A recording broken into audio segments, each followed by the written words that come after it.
Hey, welcome back, guys. This is Beamer Merchant doing another do-it-yourself video. Today we're working with a 95 BMW 525. This is the E34 chassis, and we're going to be working on the rear door handles. We're going to show you how to remove the exterior handle. In order to do that, you need to remove your door panel and have access to the rear. We're going to take our flats screwdriver, and the part where we want to focus our attention is this tab right here.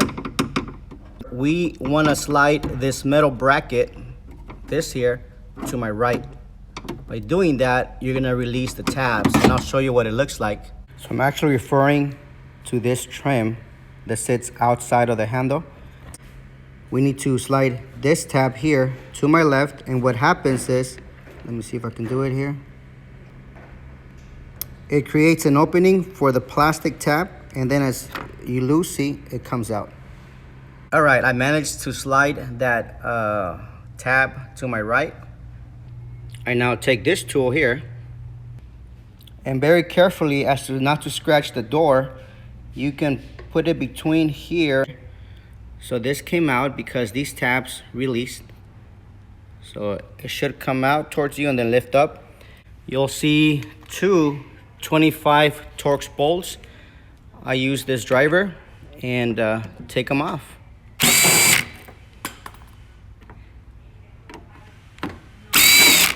All right, so those are out.